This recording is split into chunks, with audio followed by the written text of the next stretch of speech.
Good morning, Turfs Up Radio. Wayne Voles, Profits Unlimited, coming to you live from Louisville, Kentucky. Yes, indeedy. Good morning. Glad to have you with us. My goodness, we got a great show planned today. We're going to talk a little bit about snow and ice management. We're going to talk about a tip of the day that I think you guys are going to appreciate. We're going to slam bam, thank you, ma'am, another influencer. These guys, they just set themselves up for me to talk about them. And yeah, we got that we're going to talk about. And then we're going to talk about bidding seasons off and running. And maybe, and who knows how far we're really going to get with all these topics. Just curious what you might be into today. We're doing a little cleanup around the shop, getting a couple of our trucks that we had taken our salting stuff off of our boxes and whatnot. We'll get those back on today. It looks like we might have a little adventure or two over the next 3 or 4 days. So we'll see. We got our fingers crossed. I know that. My goodness. Yeah, we got our fingers crossed for a little bit of opportunity there. So we're pre-planning that out. And we got our buddies from BAM. They're not going to be on with us today, but they're going to hop on with us hopefully Friday. I think Friday's our next scheduled day with Brett Waltz with BAM. So get their input on what it's looking like as we move along and further down the road into January and February. So for you guys that do snow and ice, it's looking promising. I'll put it that way. So, and some of you guys have had a pretty good start and roll on it. We did. We had a good start in December and then got through December, and January was pretty good for us too. So yeah, that's what we're doing today. A little shop cleanup time. We got some shelving that we're getting put up. We got some new shelving. I don't know, a few weeks ago. We got one of them put up, and we got another one we're going to get put together and put up today. So looking forward to that, and just trying to get things, and stay a little better organized.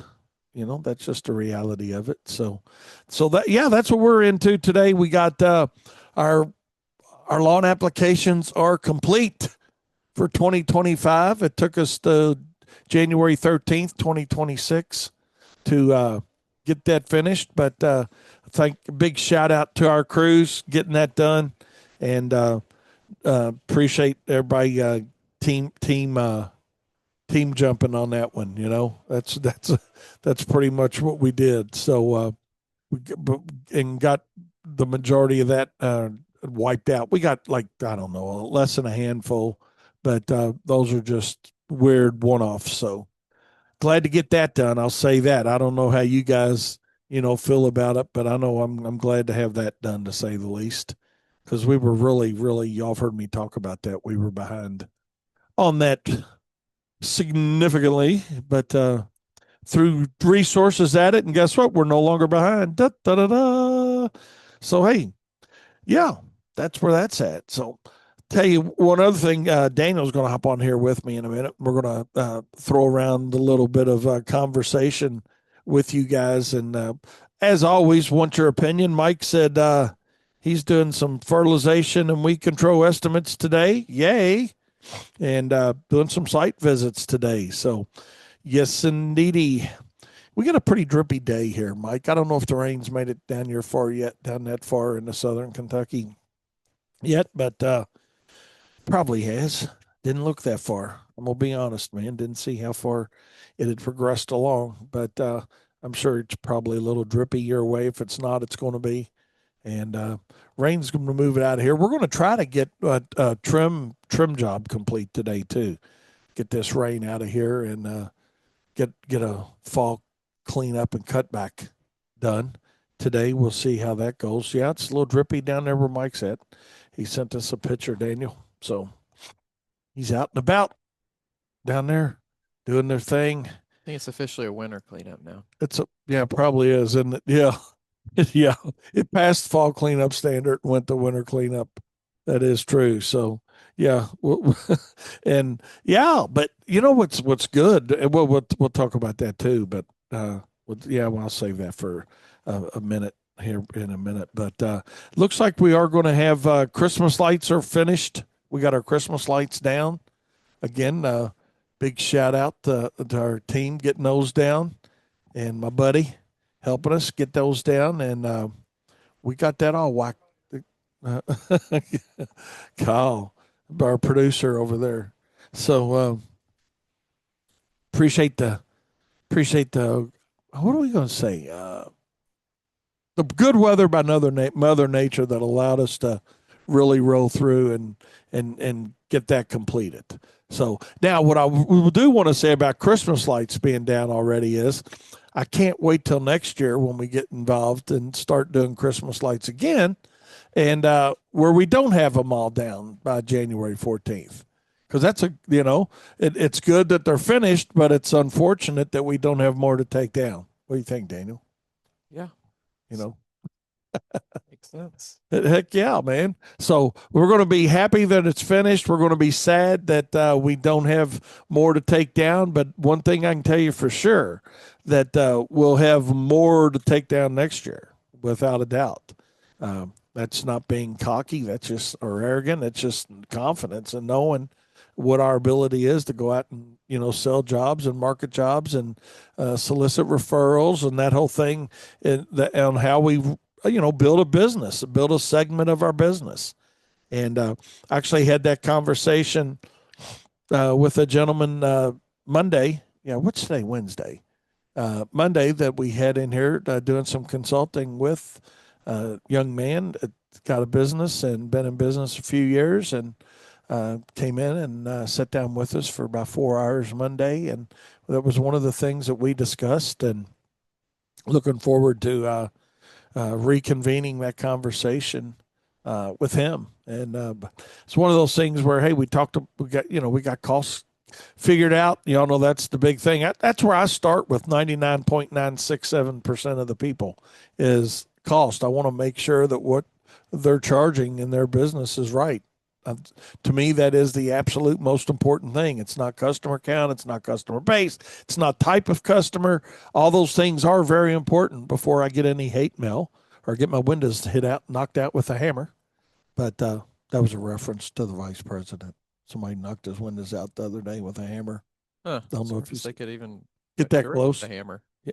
Yeah, and but bulletproof glass. but yeah, it's really neat. And Mike brings up a really good question that I'll answer here shortly, Mike, about people and how far off are they typically. And Daniel, it's not far, is it? You've sat in here with enough people Yeah. with me that it's generally not too far off. Yeah. A few dollars, $3 or $4 an hour. Most cases, maybe five, some cases, but the good thing is not every one of your customers are off. But then you think, damn, man, all right, how many accounts do I have? How many hours of service am I selling during the year? And then all of a sudden, that few dollars becomes a big number, even as a one truck, one operator operation. When you start looking at, okay, well, hell, I sold 1,600 hours of service or 2,000 hours of service, even if you're just a few dollars off, right? That becomes a big number quick. It's kind of like compounding interest. It's a little bit turns into a little more, and a little more turns into a lot more, and a lot more turns into a big number. So that's the way it works. But anyways, we'll talk more about that here in a minute. But hey, goodness gracious, we're already up on a break. All right. Well, we're going to take a short break. Mike said, how far off typically are people, and it's then we touched on it a second ago, but normally, Mike, it's not too bad. It's, it is bad, but it's not too bad. It's not unrecoverable for anybody, because whatever the number is, it is what it is. It's based on math, right? Simple math. And our call sheets are based on simple math. But what we do know is they're accurate, they're professional. And when you implement an accurate and professional methodology to your bidding process, it makes it easier to sell your services at the price you know you need to have. And that's one of the first things that anybody that we work with, and think of it yourself, when you really know what something costs you to provide, it gives you the confidence to go out and bid the job properly. Now, what does it mean that you're going to have the same exact customers that may be living in your computer database right now or in your file cabinet if you're doing it by paper or wherever your customers live, right? Not in a physical location, but digitally or on paper. That's one thing you just got to ask yourself is, do I have the right customers? But you really don't know if you've got the right customers or not until you know what your costs are. Where's that break even point? And then you determine the selling price and desired profit. That's the simplicity of it. And you're not or shouldn't, let me say that, I'm not going to say you're not, you shouldn't get an argument on anybody for that says, well, hey, that's not the right methodology. No, it is the absolute right methodology. If you don't know what something costs, you know then how do you know, hey, I need to pull 5% or 3% and put it over here, and 7% and put it over here? And I'm not making fun, I'm not criticizing, I'm just saying, hey, the reality of it is, don't you can't pull a number out of some type of income and say, hey, that's my profit, or that's this, or that's that, if you really don't know what your costs are and you're just pulling it out of a number that comes in. you know you can trick yourself into thinking that, but I can tell you this, and you don't have to believe Wayne Vose on this or Pee Wee Herman, but I think we can all agree that, let's just talk about a few manufacturers right now, whether it's, Skag, John Deere, Ferris, Exmark, Greenworks, I'm throwing the blank, Echo, Steel. Those guys know where their costs are. They're in the business of selling products, right, to make a profit, but they know where the costs are. They don't just say, hey, let's sell it for $10,000 and pull X number percentage out, and we're going to call that profit, and this is going to be called overhead, and that's going to be called whatever. No, it's, hey, what are the costs first? And the companies that understand that methodology are the companies that are going to be more successful than the rest. And those are the companies that are going to survive. Because just because you're pulling, I'm just going to make a number up. This doesn't apply to anybody listening to me today. But let's just say you're charging $50 to mow a lawn or spray a lawn, whatever service it is you provide. You can't just arbitrarily say, well, that's what the market will bear. That's what everybody else is charging. That's what my customer's willing to pay. I know that works for me because it works. It's time for you to set yourself up differently. Is that a fair way of saying that, Daniel? It's just it's time for you to know what you don't know if you don't know it. It amazes me, the contractors, that I even talk to, and I'm not throwing anybody that I've talked to under the bus, because I was ever one of these guys at one point, but they'll say, man, I did a job, and man, I made $5,000 on that job. I had $2,000 in mulch, and I had $1,500 in plants, and we got done in a day, and there was two of us, and this is what was left over. Instead of hoping and praying that that's how it works out, and starting with the gross dollars and working back to the net dollars, let's do it the opposite way. Let's know that, hey, let's implement a better bidding process, number one. And the way we do that is, first of all, we understand cost. Then we understand how to calculate labor hours and know the difference between a clock hour and a labor hour, a billable hour. There's lots of hours, lots of ways we look at hours. But what in your bidding system right now, and this is something for you guys to think about, what do you have in your billing system right now that allows you, other than, hey, well, I just know, and that's how I do it, okay? And that's a good start. But what do you have implemented within your bidding methodology that says, hey, our minimum pricing is based on, and I'm just going to make a number up, 80% efficiency factor on completing that job, or 90 or 70 or whatever you want to use. Doesn't matter what you use as long as it's consistent. And know that then at that point in time, that number gets adjusted based on the inefficiencies of the job, whether it's literally, the inefficiencies of the job as far as the contour of the ground, hills, curbs, pedestrian traffic, on the job site, car traffic on the job site, trash potentially on the job site. Those are all inefficiencies of the job that, that's why when somebody says, well, hey, what do you charge to spray an acre? What do you charge to cut an acre? I always say an acre is not an acre. And what I really tell them on the phone, and we smile when we say it and we get by with it because it's funny and they laugh 99% of the time. And if they don't care. But when somebody says, well, you charge cut an acre, say, as much as we can get. That's the reality, as much as we can get. But what the difference between us and a lot is we know what we got to have. But when you say that to a potential customer, they understand it then. It helps them understand you a little bit that, hey, we're not letting you set the price. Sounds like it when we say as much as we can get, but we got the confidence and we got the methodology to back the bidding process up to know why we charge X number of dollars a square foot to treat lawns, or a linear foot to do edging, or a linear foot to do, pavers, or square footage to do pavers, or whatever it may be, linear feet to do lights. I mean, it's not all, it all can't be just based on linear feet, square footage, B&B plants, caliber size on trees.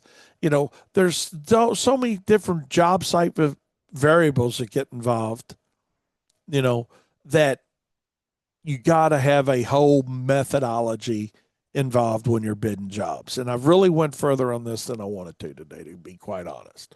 But hey, this is where we're at. So, but I think it's important to do it today now, and we'll do it again, I'm sure, in the spring, as we roll through February, March. There's so many jobs that are being bid right now by everybody, or should be. If you're not, that's another discussion for another day on why not.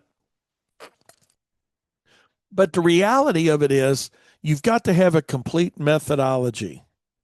You know, that's the reality. You know, Mike says truth bomb. Okay, well, here, your salary should be number one on your cost list. Labor, absolutely. Use an owner operator. Labor cost should be in there. You don't pay yourself out of profit like a lot of people want to talk about. No, you're a direct cost to your company. If you're the owner operator and you're out there in production and you're the guy that's selling the job, doing the job, making sure to have jobs right, billing the job. I mean, that's small business, right? That's small business. You shouldn't be paying yourself out of profit. To Mike's point, that's a really good truth bomb, Mike. I agree with you on that. That's the reality of it, and uh, that's just the way it goes. But a lot of people make that mistake, Mike. You're 100% right. They want to pay themselves out of profit. They're not taking a regular draw. They're not taking a regular payroll check. However you want to pay yourself, I don't care. It doesn't matter. That's between you and your CPA. Pay yourself, but number one, make sure you're paying yourself, right, Daniel? Yeah, that's why you're in business, is so you can succeed. You're not in business to starve to death, you know, but pay yourself, and pay yourself market rate. Mike says pay yourself a decent salary. Absolutely. You know, if you're just going to underpay yourself with the hope of things getting better, let's spin that a little bit. Let's spin that a little bit, because I did that for 9 years. I'll be the first one to say that. That's what Wayne did for 9 years. But it's the main thing that I tell people not to do.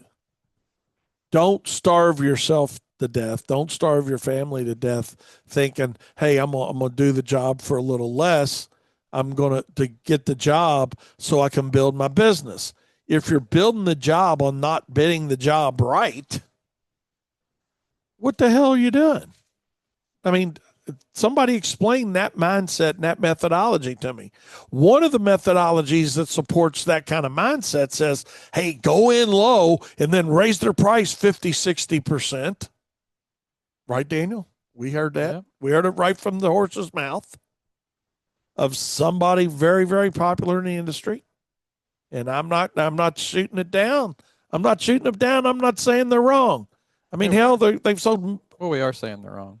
you know, but It's fine to say that they're wrong. okay, they're wrong. It's fine. Ethically, it's wrong to know you're sucking a customer in at $20, not literally, you're sucking a customer in at $45, know you're going to $75 because they'll do it. Must show them how good we are. Well, you know what? I got a little more pride in myself, and I don't give test mows anymore, test sprays or test mulch jobs. Yeah. Well, I mean, I You know, think you're potentially right if it's unethical to the customer. I mean, that's up to the customer to decide that. And I think it's more unethical to the consultant telling the business owners that that's a good model. yeah, That's the worst part because the customer can fire you and go get somebody else, go get another Chuck. yeah. But it's your business, and someone telling you to run your business in a way that ends up with you not being successful, knowing that that's what they're telling you, is unethical. And then when they look at and you know, a lot of times people look at success as increased dollar volume and and increased, hey, I went from 200,000 to 400,000 in a year. Well, volume is easy in this business. I'm just going to flat out say it. volume is Volume is the easiest thing to achieve in this business, above and beyond. I can't think of anything's any easier because you can go out and sell the shit out of something for nothing Yeah. and have a lot of volume. Yeah. How much are you keeping? That's the thing. Don't have a target goal of, oh man, I want to do $500,000 or I want to do a million or I want to do 5 million or 10 million or 20 million. Have the target goal of what percentage do I want to have as a profit margin when everything's been paid. I've paid my expenses. I don't mean everything paid off, but your expenses are paid, your cash flow and everything that you need to cash flow, and what's your desired profit margin at the end of the day.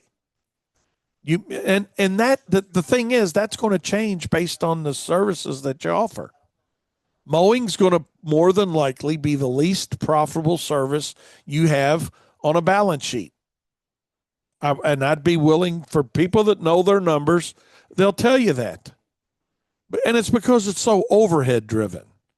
For people that really know their numbers, they understand that mowing is a truck, a trailer, two string trimmers, two blowers, a lawnmower or two, some guy riding next to you in a truck, a flat tire on a fucking trailer. It just goes on and on and on with the overhead. And sorry for using that word, but I mean, I'm on my soapbox, so ride with me. Now, you go out and you do fertilization and weed control. What do you got? You got a truck, labor, and you got a spray tank. You go out and you do lighting, landscape lighting. What do you got? Truck, trailer, maybe, or a truck that's equipped with some, what do they call those trucks? Like a service truck. You know, it, you got labor. You got very little additional overhead. That's why, in landscaping, same thing. You've got so many opportunities to increase your margin so much by being diversified that mowing is what gets you to the dance a lot of times. But mowing is the first thing that a lot of companies will back off on because they see how overhead driven it is and how the profit dollars, you got to work so much harder for the profit dollars on mowing than you do for everything else. So if you're going to work hard, right, let's work hard for a higher margin. That's the key to success. Whether you want to believe it or not, that is the reality of it. You guys like to Google, you can Google and Google Where's the profit margins for any service in the lawn and landscape industry? Let's look at that. And what are the average profit margins? Guys that tell me they're making 50, 60% mowing grass are stupid. It ain't happening. I want to see it on paper. I, I want to see it on paper. I don't think it's a reality. I really, I really don't, I really don't see it happening, you know, but what do you think, Daniel? You've been around it long enough. Uh, how do we do it? I mean, how do we convince somebody that they need to think harder about diversification than they do the pretty stripes that they're laying down in lawns? Can't convince anybody of anything. They That's the got to trick. believe it, don't they? Yep. They got to believe it. Just That's the like I've key. told anybody that's ever sat in this office for consulting, if you got to sell yourself first, if you don't believe it, nobody believes it. You got to believe that your time and your efforts worth something. You know, that's the reality of it. You know, you've got Fred. I appreciate your comment there, and I appreciate his business that he's got going where he's at too. He's got a really great business. He says that's why those that know pushes enhancements. That's just it. You know, but why do we all want to mow so much? Because it's easy to get into. Nothing wrong with mowing as long as you're getting the enhancements along with it. You know, use the mowing as a great source of cash flow management, right? To help you, cover overhead and expenses, but make sure you're not mowing yourself to death for nothing. I'm willing to take a little less on mowing to know that, hey, that person's going to know somebody that might need something else that we do.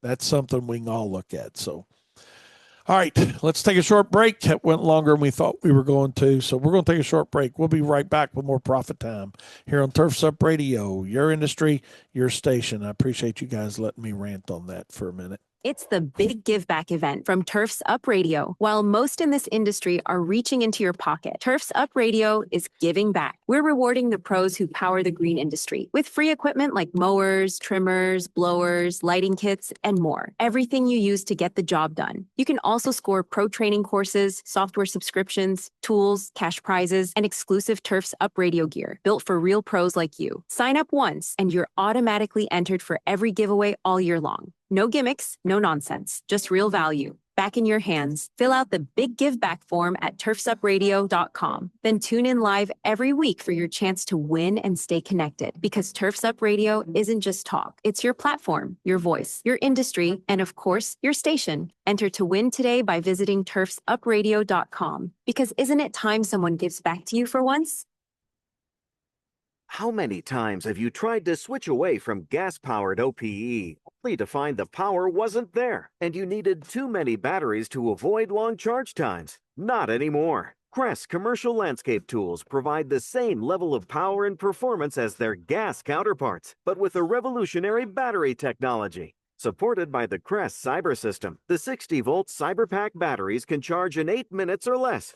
Finally, professional landscapers can confidently make the change to battery without sacrificing power, performance, or runtime. Crest, it's the only choice to replace gas. Visit Crest.com.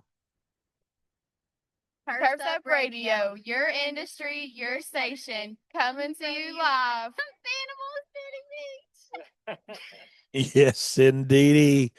Coming to you live from Panama City Beach. Wouldn't that be fun? Wonder what their weather's like today.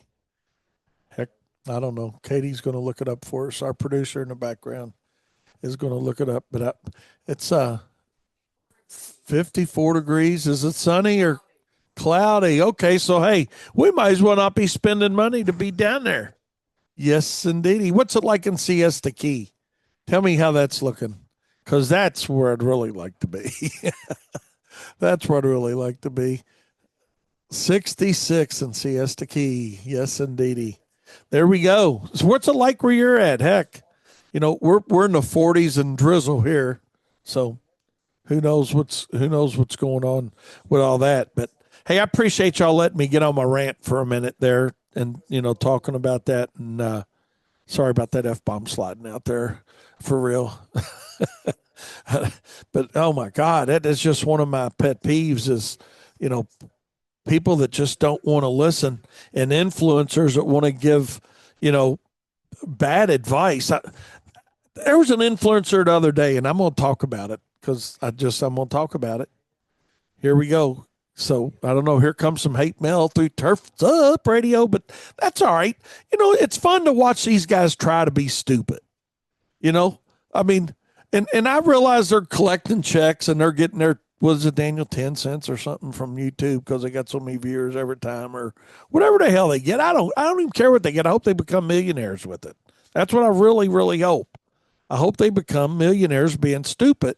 But this idiot the other day who, and I'm not going to say who it was, but he's online as an influencer. Thanks, Chad. He's online as an influencer talking about how stupid it is to use a tailgate spreader doing ice melter and that it just doesn't work because he's like, watch how fast this pours through my spreader. Well, first of all, why don't you do it a little bit smarter? But the problem is the guy just don't have enough experience on how to do it smaller or smarter. First of all, I want all of y'all out there to know that use tailgate spreaders. You can make a ton of money with a tailgate spreader. That's number one. Okay. Also, you can use a smaller pelletized material such as magnesium chloride or calcium chloride to accelerate your melting process with your rock salt. But what you got to know is put the rock salt in first. Put your rock salt in first. Now, some spreaders do have what's called a rate gate, where you can close the gate off a little bit to slow down the drop of a smaller pelletized material. Okay, some are even on the tailgate spreaders have an auger in the back to regulate the flow. Okay, but regardless of what type of tailgate spreader you've got, let's just say you've got just a regular gravity fed tailgate spreader. Okay. Here's what this guy didn't tell people, but I'm going to tell you because I know it works. I know it works. I've done 1 million bags myself through it back in the day. Put your rock salt in first. In other words, put a bag of rock salt in, put a little bit of your magnesium in, about a third of your bag, another bag of rock salt, and about a third of your bag of your magnesium or calcium, whatever you're using, doesn't matter. Okay. Point is on how to mix it. Okay. And that's what you want to do. You're kind of layering it, kind of like you're layering a cake, right? Or whatever it is that you want to layer. Then the product doesn't just pour out on you.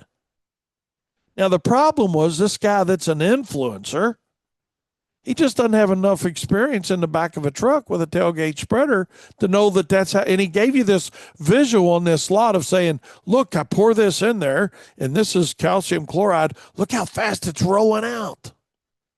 That's why you don't want to do it. Just use salt. Just use a straight sodium chloride. They're both salts. We're not getting into the science, but just use your rock salt now, your sodium chloride. That's it. Comes out slower, comes out uniform. You don't have to fly over the lot. That is terrible advice. You're giving a guy. Now. Let's look at it. Why, Wayne? Why is that terrible advice? Well, it's terrible advice because you can blend those products right in the hopper.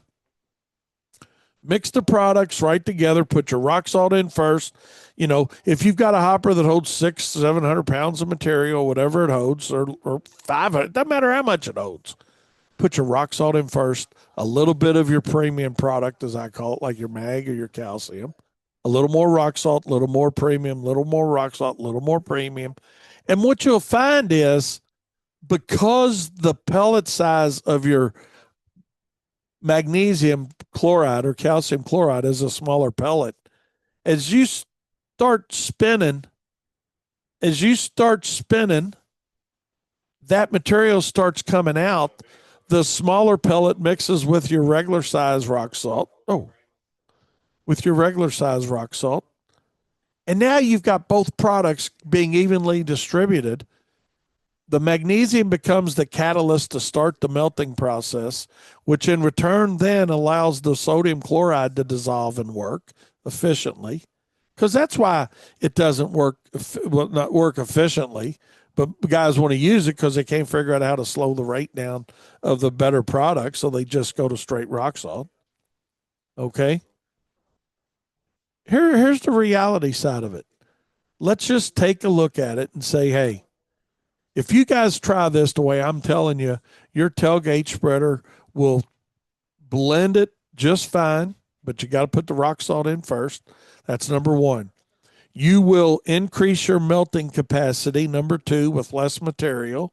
You will melt faster. You will get refreeze protection at colder temperatures. Now, what's all that mean wrote up? You're giving your customer what they thought they were getting, and that's risk management. That's what it amounts to. You're a better risk manager for them. It does work, but you just got to have the right knowledge. The right knowledge as an input is, hey, it's got to be mixed. Now you can say, well, Wayne, why don't I just buy a blended product? You can. You can buy a blended product. A lot of guys are buying blended products now. Okay. But what we've found is we can be more efficient and less cost by buying rock salt and magnesium chloride and blended it ourselves, and we get a hotter mix. You know, we can get about a 25% mix on a 3-to-1 ratio of rock salt versus mag. Okay, then we can get a hotter mix than we're going to get buying a blended product. So I'm not telling you what to buy. I'm just saying that's why we did it the way we did it for so long, and we were running 5 trucks with tailgate spreaders at the time. Okay, it works. From somebody that's literally done hundreds of tons of material. And before you slam that and say, well, damn, you dumbass anyway, you should have been using bulk. We'll have that discussion later. But the reality of it is, for a guy that's positioned to use a tailgate spreader, you can certainly use a tailgate spreader, blend your products in that spreader, give your customer faster melts, better melts, refreeze protection with lower volume of use than listening to half these influencers out there that don't have nearly enough experience to give you the experience they're trying to give you. So you go out and you make another wrong decision in your business. But these guys got 10 million viewers or 200,000 followers or whatever. You just got to be careful on what you listen to out there online. You know, you just got to be careful what you listen to. With that being said, let's take a short break. We'll be right back. It is bidding season. Yes, indeedy. We're not, and I'm sure we're going to talk about that again. Absolutely. It's just so important. I learn something every time I talk about it with you guys. It helps me. It reiterates with me the importance of really knowing that is the foundation of each and every one of our companies.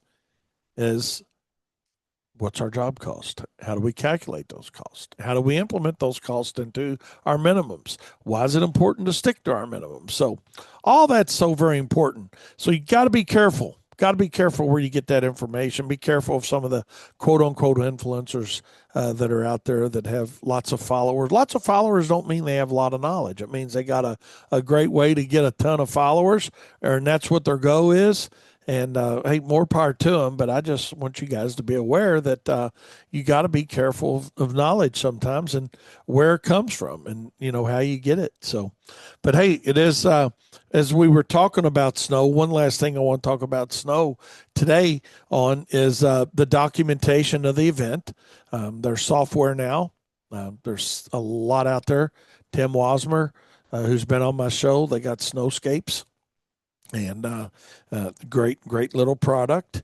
You guys need to check it out if you're looking for something. If you don't want to do it on paper or your spread or on a tablet or on your phone, you know, if you want some type of software recognition with that, so you can check that out. But it's very important that you document a few things when you're on site. And, number one is time in and time out of a facility, what the temperatures are while you're there, the conditions that you're there. Hey, is it snowing? Is it freezing rain?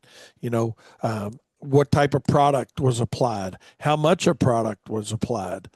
Because all that is it. Those are things that aren't important till they are important, and they become important if you have a slip and fall is one way they become important. They become important if you're not seeing results maybe of what you put down.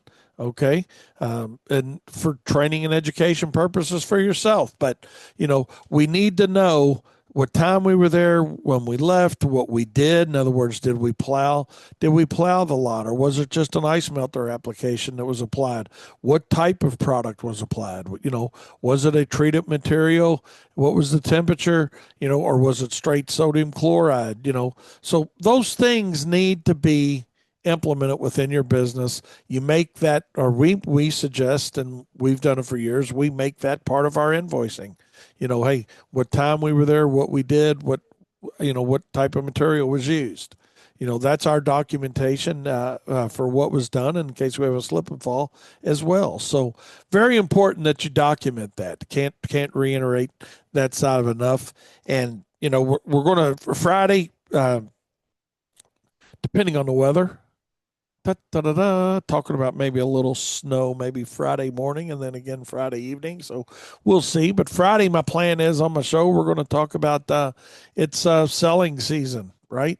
And we're going to talk a little bit about that side of it.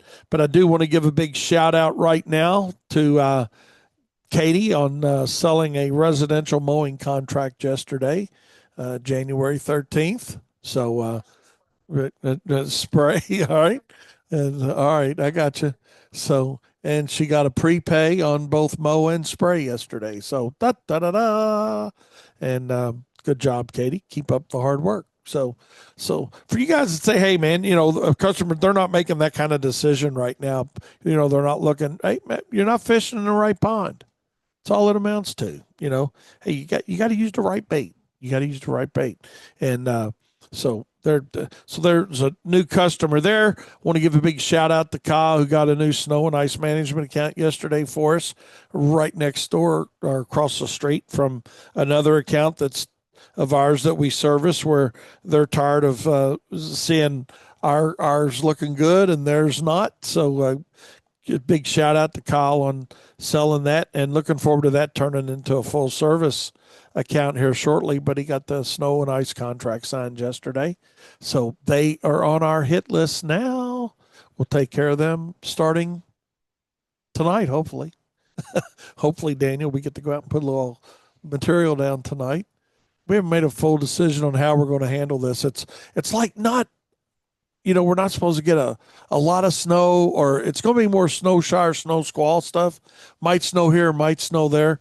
So I don't know. I think maybe we're going to go out and just make an application to all of our properties, and then not worry about if it's snowing in what zip code, and wait. We want to be proactive, not reactive, is where we really want to be. So that's what we're going to do, I think. But hey, we haven't made that final decision.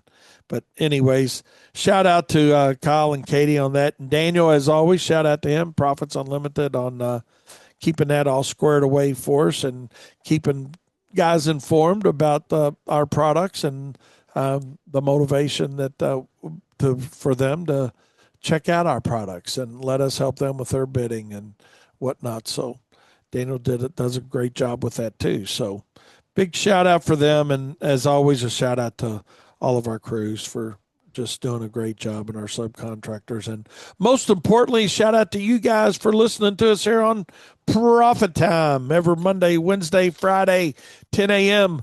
You guys be safe, and we'll see you Friday. And remember, profit is not a dirty word.